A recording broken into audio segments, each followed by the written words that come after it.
What's up, everybody? Good morning. Welcome to a Friday edition of Morning Scone presented by Brock, the Baton Rouge Orthopedic Clinic, Hudco Roofing, HudcoRoofing.com. Do business with someone you know. Hudco Roofing, HudcoRoofing.com. All right. Hope everybody's off to a terrific start to their day. Hope everybody made it through that weather last night. It was really bad across our region here last night. Tornado watches all night long. Eric was afraid we were going to lose power because we usually do lose power here, but thankfully we didn't. So all good, man. And we continue to roll along here. What a busy day. Today starts a really busy weekend, as a matter of fact, for local sports. No Deshaun Watson news. Apparently, he is going to take a few days. The Atlanta Falcons pushed off Matt Ryan's roster bonus to Tuesday. So Watson's torn, but I'd say this, the longer it goes, the better it is for LSU. Because he has a decision where he is choosing between logic, which is the Saints, better organization, better team, better roster, better culture, chance to win, all that stuff, and emotion, which is going home and playing for his hometown team where he was a ball boy and all that stuff that doesn't really actually matter in the context of a career and all that sort of stuff, but some people just want to go home, and he has that opportunity. So if it were an emotional play, I think he would have already made it. Look at Tom Brady. Tom Brady got caught up in the emotion at the end of the season. People saying, "You retire." Well, he gets home and he starts thinking about it, and he really misses the NFL and the locker room and the chance to win and compete, and he feels so got it, and he comes back. The longer you wait, the less emotional your decision becomes, the more logic sets in. All right, basketball. How about the start to March Madness last night, or yesterday, I should say. Really nice day. Stayed up, watched Murray State last night in San Francisco, which was really cool. That game went to overtime. Murray State won. Matt McMahon is one of the names that I've heard for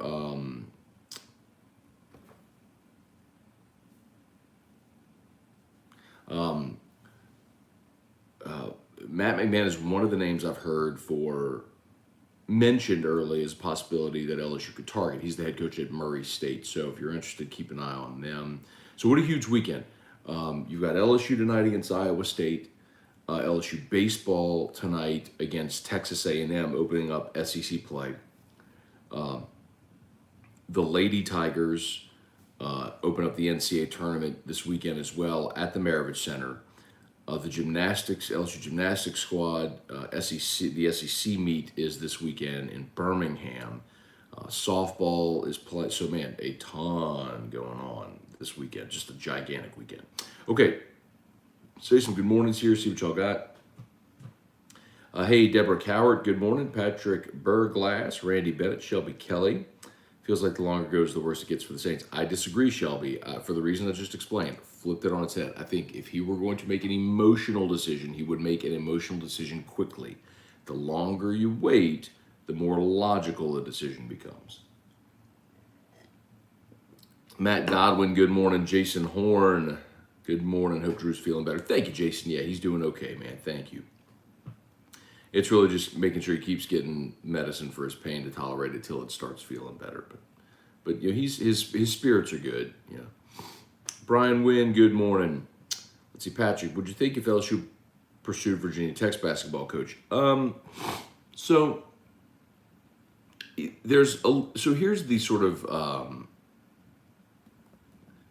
of conflict that I think Scott Woodward is going to have to weigh. He is not the Scott Woodward's not the kind of guy that's going to go for the mid-major, right? That's not his MO. His MO is I'm going for a Power 5 proven name sort of thing. Okay. Well, I don't know that there is a proven coach that is going to want that job. Major Power 5 coach is going to want that job. Unless if you find a situation where there is an emotional play, like Kim Mulkey coming home sort of thing. The name that makes the most sense there is not Virginia Tech's head coach, but it's Virginia's head coach, and Tony Bennett. Tony Bennett and his wife obviously have ties to Louisiana that many people know about. He's making $4 million a year. Would you be willing to pay Tony Bennett $6 million a year? They missed the tournament this year, by the way. But he has won a national championship. He's won a lot of games. I know you asked about Virginia Tech. I'll get to that in a second. But would you be willing to pay Tony Bennett $6 million a year to give him a raise, get his family back here, and a long-term deal, 6-7 year contract to say, look, we know sanctions are coming. We're going to give you time to work through those sanctions and then build this program back up and do it the right way sort of thing. Maybe. I think that's a play. The Virginia Tech head coach is Mike Young. He got the Virginia Tech job after Buzz left for Texas A&M. When Buzz Williams left Virginia Tech A&M,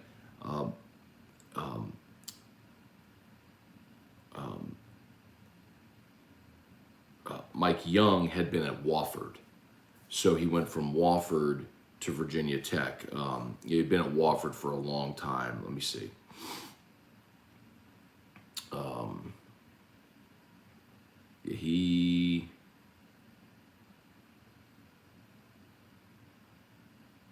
He coached like 550 games at Wofford, but they made the tournament 1, 2, 3, 4. He made the tournament 5 times in about a. He made the tournament 5 times in a 10-year span at Wofford. So he really had established himself. But he's an older coach too. Mike Young is 58. He's not super old, but an older coach. Deborah Cowart, good morning. Ready for some baseball at the box. Hey, Dawn Jolibois, good morning. Derek Adams going to see the Tigers tonight. Predict a sweep this weekend. I hope so, man. I talked about that yesterday with Kendall Rogers. I never predict a sweep. It's way too hard to do, and especially this LSU team right now that doesn't have its pitching in line, really hard to predict. I would love it if they did. I'm not going to predict it. I'll say LSU takes 2 out of 3. But Kendall Rogers made a really good point yesterday on AFR. If you missed it, he said, this is catching A&M early in the schedule this year is probably a point where you might be able to steal a sweep. Whereas if you got them later in the year when Schlossnagle kind of figures out his rotation and has some guys who are coming into their own, they're probably going to be a much tougher team. Same be said for LSU. I think they'll be tougher later, but this is a good chance to maybe steal one. But it's just so hard to do. It's hard to predict that. Brad Johnson, good morning. Jesse Brown, morning, Matt. With Kentucky going down last night, do you think LSU looks at the coach from St. Peter's since they won? I think that's just such a natural tendency for all of us. Okay, which coach won a game in the tournament? Who could that? No, I don't think St. Peter's coaches would even remotely be in the conversation. D54, what's up? Wendell Norman, Ryan Rogers. Murray State game was fun to watch. Yeah, man, they were throwing haymakers there late. That was fun. Shane O'Mac, good morning. How's Drew feeling? Feeling okay. Thank you, man. Wrap in batches, Ronnie Duga, Ryan Rogers. LSU could get Coach K out of retirement. Not the first person to mention that. Like, I know a lot of people say it just sort of tongue-in-cheek, but a lot of people have said that. David Wallace, Davinder, good morning. Michael Tolliver, morning, Matt. Only game I was able to watch yesterday was, I think you mean UK. Yeah, KU is Kansas, but UK, Kentucky, St. Peter's. Yeah, great game. Win for St. Peter's. Especially because they shot 14 less free throws than Kentucky.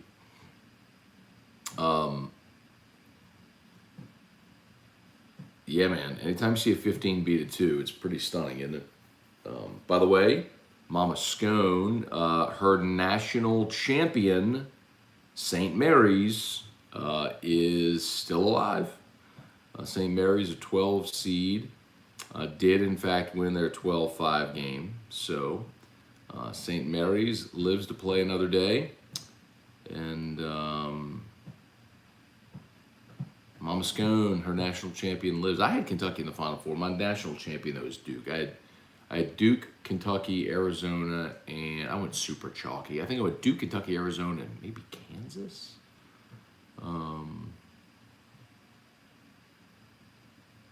I don't love that pick, but I think Duke, Arizona was my championship game. Super chalky. I usually do. Let's see. Caleb, the wait has gone far too long. Just signed Jameis already. I completely disagree with you, Caleb. That's not, no. Like, someone tweeted me last night and basically said the same thing. It was like, sign Jameis, use your picks to get receivers, and use the money cap space to sign an alignment. Like, all of those options are still going to be there Monday, whenever Deshaun Watson decides. All of those options are still going to be there. Jameis Winston's still going to be there on Monday because his preference is going to be to come back to New Orleans. And if the Saints don't get Deshaun Watson, Jameis will have some leverage to maybe even get a better deal than the Saints have already offered. So, no, you don't rush this. You're talking about, again, an all-pro quarterback in his prime at 26 years old, available on the market. And if he doesn't pick you, he's going to your division rival, so you're going to have to play him every year, twice. So no, you don't give up and just move on. No. You keep pushing hard to get this guy in New Orleans.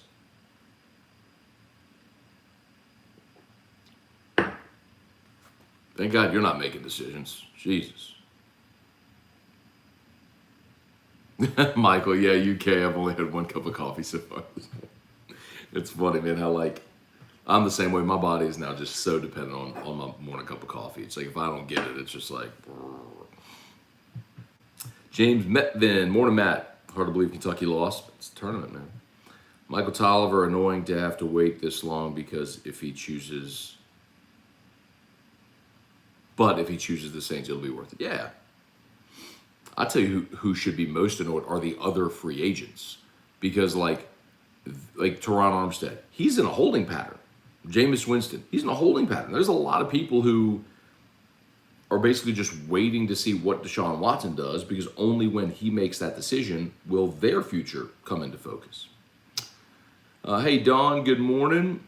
Ryan, Amanda Guidry, David Furr, good morning, Matt. Big day. Hope we get some good news on the Watson front. So, David...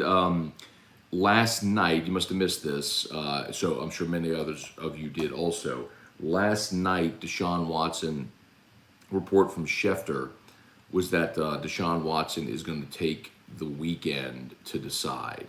So,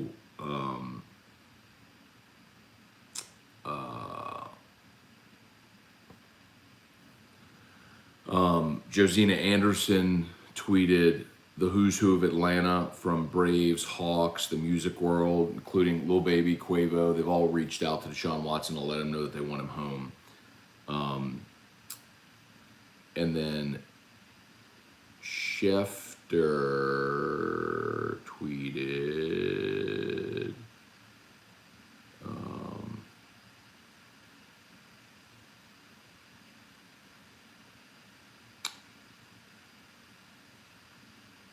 sorry, I'm trying to get you the exact report of what Schefter tweeted because it involved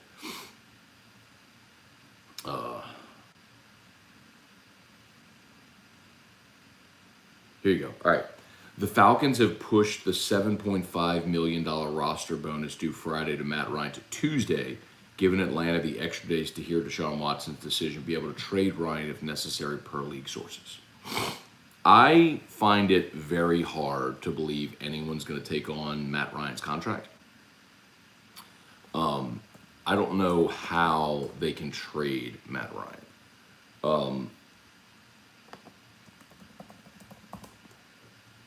Matt Ryan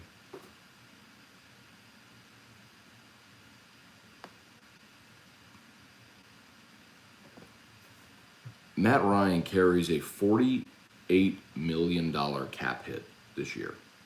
His dead cap number is $40 million for Atlanta. $48 million cap hit. Who in the world is going to trade for Matt Ryan to eat a $48 million cap hit? Now, if they traded for Matt Ryan, they could sign him to a long-term deal and, convert that money. But who wants to sign Matt Ryan to a long-term deal? He's 36 and he's stunk the last 3 years. No thanks. I don't know who would trade. That's nice. You could say we want to trade Matt Ryan. Who wants Matt Ryan? Who wants to take on that contract for an aging player that isn't any good anymore and give up something for the honor to get it? No way. Team would be stupid to trade for Matt Ryan. Let Atlanta cut him and then sign him as a free agent. Charles Bouquet, good morning. Brian Wynn, who else had St. Peter's on their bracket? Either people from St. Peter's or people who hate Kentucky. That's it. David Furr had Kentucky winning it all. Caleb Bernard, Eric Trosclair, good morning. Ricky Lambert, Chris Keller. Did you see a Saints receiver going to meet with Atlanta? Yeah, that's Traquan Smith. Thank God. Talked about it yesterday on AFR. We are rid of him forever, and he is off to the Island of Misfit Toys. He has his permanent spot. We did the Island of Misfit Toys bid yesterday. Hey, Brooke Bordeaux, good morning. Hey, Dad, good morning. Steven Smith, good morning. So much going on this weekend. Bringing the phone charger with me to travel baseball to keep up. This thing is helpful. It's helpful as well. This is a brick, like a battery, right? So it's like a portable battery. You plug your phone into that and it charges it. Those things are helpful when you're at the ball field all day or at the stadium, tailgating, whatever. Steven Smith, good morning. So much going on this week. Oh, just read that one, sorry. Bob Poole, Chase Pellegrin, Stephen Tucker. Get Mike Anderson. He knows how to coach in the SEC. Was Nolan Richardson's assistant. Arkansas went that route. I don't know that, and it didn't work with Mike Anderson there in Fayetteville.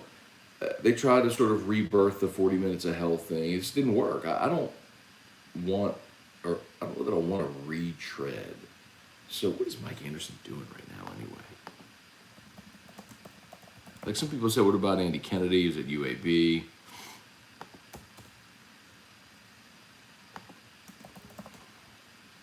I Googled Mike Anderson, brought up the restaurant, Mike Anderson's.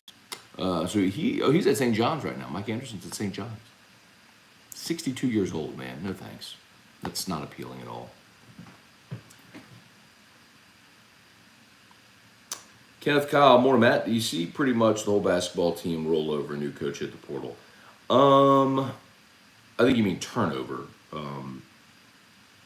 Right? The only reason I clarify, because rollover would mean like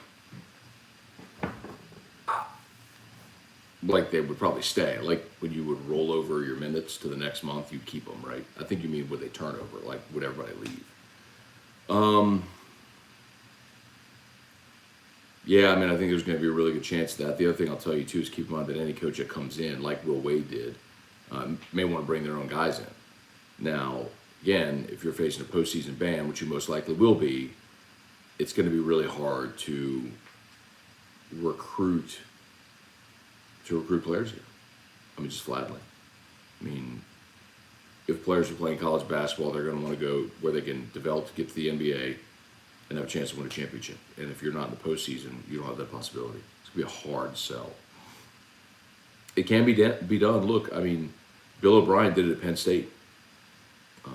He got some of those Penn State guys to stay and play for Penn State, despite their postseason ban and all the restrictions and everything after the Paterno scandal. So it's possible. It's possible. The other route is you go get small, mid-major players to come play at LSU just because you're giving them an opportunity to play at a Power 5. And even if it's not the opportunity to play in the tournament, the opportunity to play at the Power 5 to step up in level is something some guys may want. So that would be your other option. Hey, Aunt Sharon, good morning. Chris Allen, Jacob Willis. Lowell Cormier, good morning. What time frame do you see Woodward hiring a new basketball coach? I don't think it'll be till after the tournament. I think you have a few weeks for sure. Lee Allen, good morning. Benton Alford, good morning. Chase Pellegrin. How would it work with Atlanta and Matt Ryan? He's got $50 million in dead money, right? So they restructured him, so his dead number fell to 40, but still he's carrying a $40 million dead cap money hit. So, I mean, the Eagles did that this past year with Carson Wentz. It was the largest dead cap hit ever that a team swallowed, but they were able to because they had Jalen Hurts on their starting quarterbacks on a rookie. What's Hurts, a second round or third round, or on a rookie deal? So, it was basically a wash. And maybe Atlanta could do the same thing if they sign Watson to a long-term deal and they give him a lower cap number in year one. They could make it work, but still, unenviable. Ed Reeder, what's up? What does Baker Mayfield do? Good question. Remember, the Browns have no obligation to trade Baker Mayfield. He's saying he wants a trade. He's requesting a trade, but they are not obligated to trade him. And the Browns, the report yesterday was that they were not going to trade him. So I don't know. I mean, maybe there's and you said, do the Saints have interest if Watson decides on Atlanta? No, I think if Deshaun Watson goes to Atlanta, I think the Saints re-sign Jameis Winston. If Jameis pulls a quick one today and let's say signs with the Colts, who he's had conversations with, that would stink. But then the Saints would need an option, and your options then really become maybe do a trade for Baker, trade for Garoppolo, neither of which I think are appealing options, or you sort of bubblegum and duct tape it this year. You go into the draft and try to snag one of the top quarterbacks in the draft. But are you convinced Kenny Pickett or Malik Willis or Matt Corral is a franchise quarterback that can win you a Super Bowl? So we have to really trust your scouting if it comes down to that. Kelly Groves, good morning. Shelby Kelly, if we get word Deshaun is picking Atlanta, do we pull a Joe Oliva and rush Jameis to the podium before they can? LOL. Woo, 2016, what a time to be alive. Yeah, I mean, no. I see what you mean. Do the Saints rush Jameis to the podium before? No, because everybody knows that. Everyone right now knows of the interest in Deshaun Watson. Nobody's gonna I mean, no one will be fooled by that. Shouldn't be anyway. Lee Allen, get John Brady out of the booth. Not the first person to mention that. Also not happening.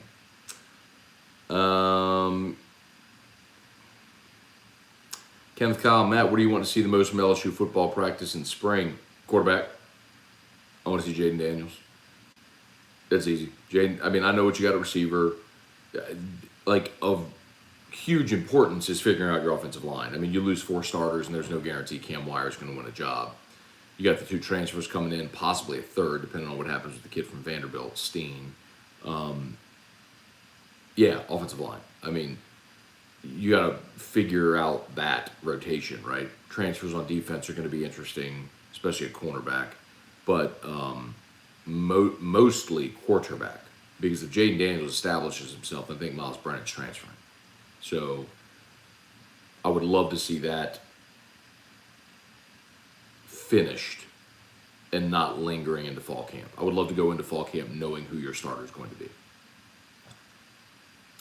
Ryan Dixon with Wade on the bench. I expect to see tons of threes. Hope they stay disciplined. We'll see. John Dwaron, morning. Watson or bust.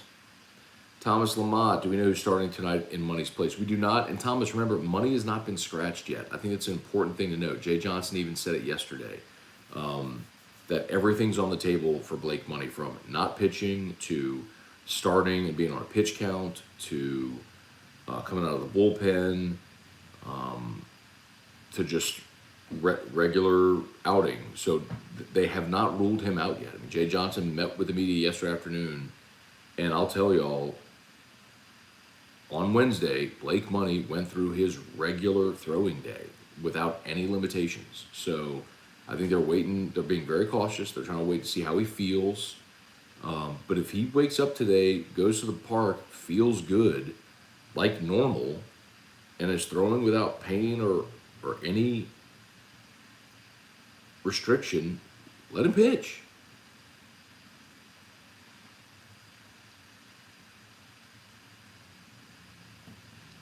All right. Smash that like button, YouTube. Do me a solid. 71 watching there on YouTube. We appreciate y'all so much. Oops. Ooh, man. I'm sorry. I got a little behind on these YouTube comments. My bad, y'all. Facebook, like the page, share the post. YouTube, smash that like button. Remember, we're brought to you by Brock, the Baton Rouge Orthopedic Clinic. We had a visit to Brock earlier this week with Drew. X-rays. They fitted him for that little brace on his arm after he broke his arm. So Dr. Brad Collada, awesome. Dr. Brad Collada even personally texted me that night. Was it Tuesday night, Wednesday night, whatever it was, just to check in on Drew. Awesome dude, man. Awesome guy. All right.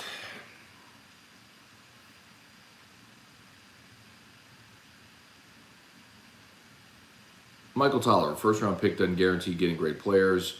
We already know Watson is a great player, no brainer. Bingo. That's been my point all along. I mean, we've seen the Saints turn first round picks into Marcus Davenport, Cesar Ruiz, and Peyton Turner. Would you give up those three players for Deshaun Watson? Yup. Now, you've also drafted Ryan Ramczyk and Marshawn Lattimore, good players in round one, no doubt. None of them are a franchise quarterback at 26 years old, period. What happens to Matt Ryan if Watson chooses Atlanta? Right. They'd like to trade him. I don't know who would give Atlanta anything for Matt Ryan at 36 years old with that contract. Teams would probably wait for Atlanta to outright release Matt Ryan and then, then could sign him. Wouldn't that be something? If Watson goes to Atlanta, the Falcons release him and the Saints sign him. Wouldn't that be something? Just Jamie, think Watson's going to use his head instead of his heart. The longer, the better for the Saints, right? That's been my point, Just Jamie. Shane O'Mac, yesterday was my least productive day at work in a long time. Couldn't lay off refreshing my Twitter feed with regard to Watson. A lot of people were like that. Michael's the same for me. Mark Allen, what's 7:52? All right, a couple more minutes. Mark Allen, my gut says Watson will be in Atlanta. That doesn't mean the Saints can't push till the end.